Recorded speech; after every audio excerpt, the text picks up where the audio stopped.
Hello friends, good evening. मित्रों, history में हम आज बात करेंगे मुगलों की धार्मिक नीति पर। और मुगलों की धार्मिक नीति में खासकर अकबर की धार्मिक नीति को प्रभावित करने वाले कौन कौन से कारक रहे हैं, उन्हीं कारकों पर हम आज चर्चा करेंगे।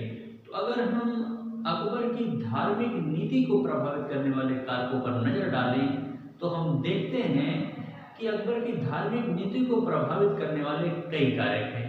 जैसे आप देखेंगे तो अकबर के जो धार्मिक नीति को प्रभावित करने वाले कारकों में पहला जो कारक है वह ये है कि तुर्की मंगोल परंपरा की जो धार्मिक उदारता है वो कहीं न कहीं अकबर की छवि पर दिखाई देती है। इसके अलावा जो ईरानी जो प्रभाव रहा है वो भी दिखाई देता है। साथ ही साथ उसकी जो व्यक्तिगत सोच रही है अकबर की व्यक्तिगत सोच भी रही है। इसके अलावा आप देखेंगे तो अकबर के गुरु अब्दुल लतीफ और माता हमीदा बानो का भी कहीं न कहीं प्रभाव दिखाई देता है।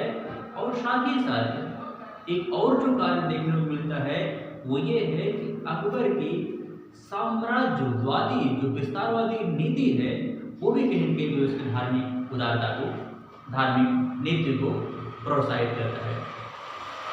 आप देखेंगे तो मेड़ता विजय के संदर्भ में 1562 ईस्वी में जब अकबर राजपूतों के संपर्क में आया तो राजपूतों के संपर्क में आने के बाद अकबर ने यहाँ एक बदलाव किया कि उसने कैद किए गए या युद्ध बंदियों को, जो युद्ध बंदी सैनिक थे को जबरन दास बनाया जाता था, उसने वहां से युद्ध बंदियों को दास बनाना बंद किया।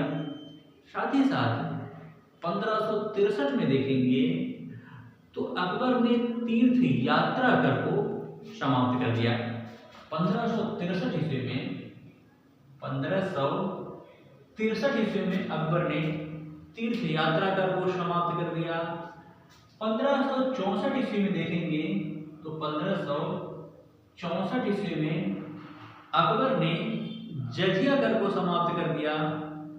1565 ईस्वी में देखेंगे तो 1565 ईस्वी में अकबर ने एक तरीके से आप देखेंगे तो जो धर्म परिवर्तन की प्रक्रिया थी उस पर भी उसने क्या किया, रोक लगा दिया। 1572 ईस्वी में अकबर की मुलाकात हुई शेख मुबारक से।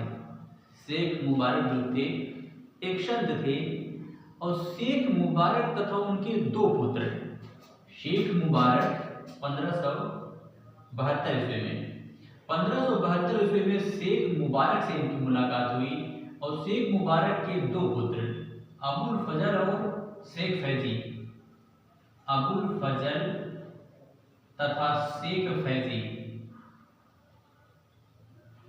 अबुल फजल और शेख फैजी के विचारों ने भी कहीं कहीं अकबर की जो विचारधारा थी, अकबर की विचारधारा को और भी ज्यादा उदार बनाने में इनका महत्वपूर्ण रोल रहा।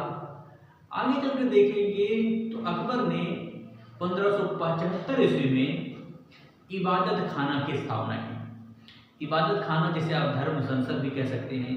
तो प्रारंभ में अकबर की इबादत खाना स्थापित करने के पीछे उसका एक उद्देश्य यह था कि इस्लाम धर्म के विभिन्न जो विचारधारा हैं, जो विभिन्न पहलू हैं, उन पहलुओं पर बारीकी से समझना है। इसी उद्देश्य से वह इबादत खाना की स्थापना किया था।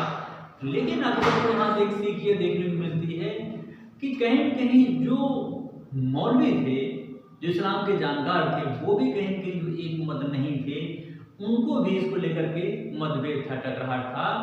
और इससे सीख लेते हुए अकबर ने 1579 ईस्वी में 1579 ईस्वी में उसने क्या किया, इस इबादत खाने को सभी धर्मों के लिए उसने खोल दिया और इस्लाम के जानकारों के साथ साथ इस्लामी विद्वानों के अलावा भी जो है अकबर विभिन्न अन्य